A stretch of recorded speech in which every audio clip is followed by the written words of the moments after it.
আসসালামু আলাইকুম, সবাইকে আবার স্বাগত জানাচ্ছি। এই পর্যায়ে আমরা কোয়াড্রেটিক বেসিস ফাংশনের উপর প্রবলেম সলভ করব।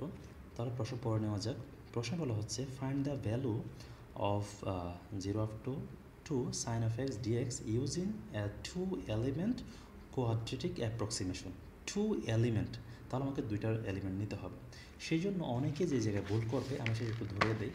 যেহেতু আমাকে বলা হচ্ছে টু এলিমেন্ট কোয়াড্রেটিক নোটস বা কোয়াড্রেটিক অ্যাপ্রক্সিমেশন, টু এলিমেন্ট কিন্তু বলা হয়েছে, সেই জন্য আমরা আগে দুইটা এলিমেন্ট ড্রয়িং করে ফেলব। ইকুই ডিস্টেন্সে আমরা এই যে এলিমেন্ট 1 মনে করলাম, এই অংশে এলিমেন্ট 2 মনে করলাম।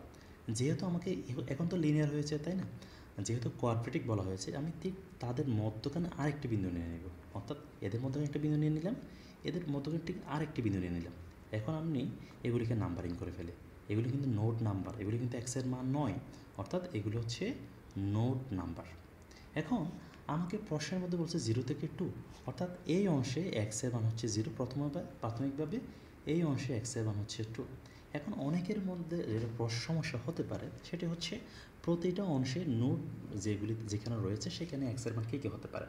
আমাদের অবশ্যই মনে রাখতে হবে এই যে এলিমেন্টগুলি হয়েছে, আমার যে লেন্থগুলি হয়েছে, এগুলি ইকুই ডিস্টেন্স, এগুলো সবগুলি কিন্তু ইকুয়াল।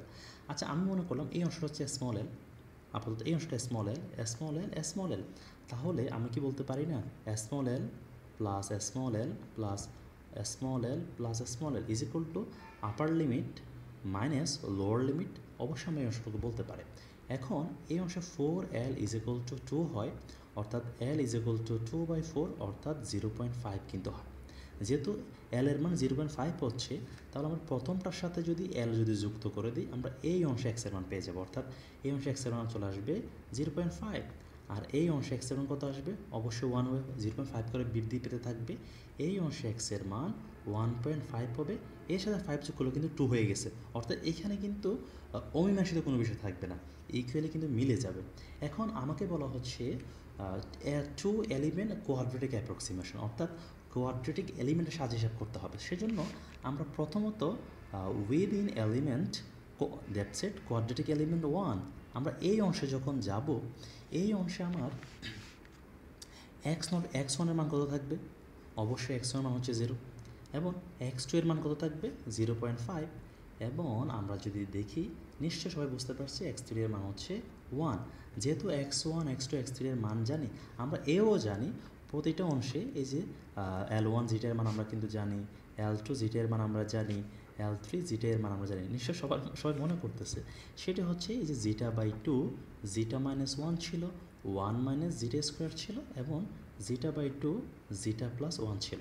এখন আমরা কিন্তু ইতিমধ্যেই যেহেতু আমরা ইতিমধ্যে বলেছিলাম যে কোয়াড্রেটিক বেসিস ফাংশন কিন্তু আমরা এই তিনটা অংশের সাপেক্ষে করব।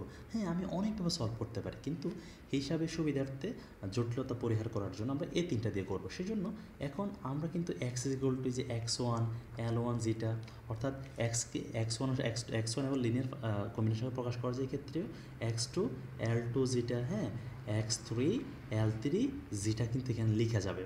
সো এখানে কিন্তু এক্সের আমি যখন x1 মান যখন বসাবো, L1 জিটার মান বসাবো, x2 L2 জিটা, x3 L3 জিটা, সবগুলি মান যখন বসাবো তখন আমি রেজাল্ট পেয়ে যাব। সে রেজাল্টটি হচ্ছে, আমি শীট থেকে বলে দিচ্ছি, সেই রেজাল্টটি হচ্ছে এক্স ইজ ইকুয়াল টু, তখন আমার হাফ অফ 1 প্লাস জিটা চলে আসবে, অর্থাৎ এই 0 ক্যালকুলেশন করার পর চলে আসবে। নিশ্চয়ই সবাই এগুলি পারবে। যেহেতু এক্স পেয়ে গেছি, আমরা যখন উভয় পক্ষে যখন ডিফারেন্সিয়েট করবো, এক্সে করলে ডিএক্স লিখতে পারি, হাফ আছে 1কে করলে 0, জিটাকে করলে ডি জিটা, অর্থাৎ dx is equal to half of d zeta ব্যবহার করতে পারি।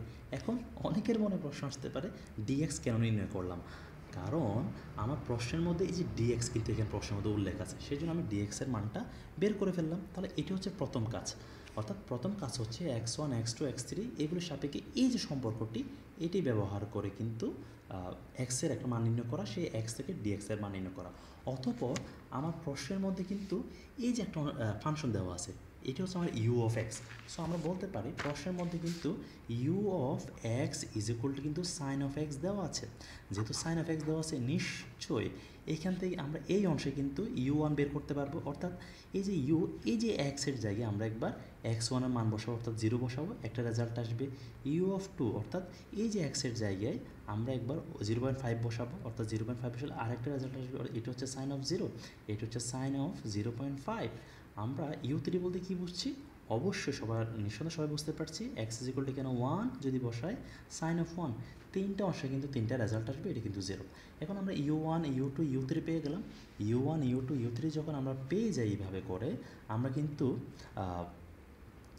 বেসিস ফাংশনের যে বৈশিষ্ট্যগুলো ছিল, ইউকে কিন্তু কী করা যায়?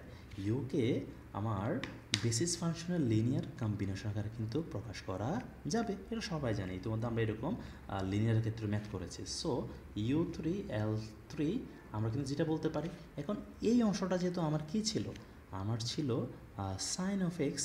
তো এই অংশে যখন আমরা মানগুলি যখন বসাবো, সবগুলি মান যখন বসাবো, যখন সিম্পলিফাই করব, তখন কিন্তু আমার কী থাকবে এখানে? আমার কিন্তু একটি ডিএক্স থেকে যাবে। সো আমরা এই অংশ, আমরা শীট থেকে বাকি অংশটুকু করে নিই। এই অংশে আমরা যখন দেখি, এই অংশে আমরা লক্ষ্য করছি sine of X equal to মানগুলি যখন বসালাম, আমরা সবগুলি মান বসালাম। বসানোর পরে আমার তো সাইন এক্সের মান বের করার জন্য বলে নাই, যদি বলতো তাহলে এখানে কিন্তু অ্যান্সার শেষ। এখন আমাকে বলা হচ্ছে এই যে রেজাল্টটার ইন্টিগ্রেশন বের করার জন্য, সেই জন্য আমরা কী করলাম?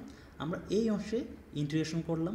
এখন এদিকে এলিমেন্ট 1 বলতে বোঝাচ্ছে এই অংশে এক্সের মান 0 থেকে কত 1-এর মধ্যে কিন্তু 1-এর মধ্যে কিন্তু ভ্যারি করছে।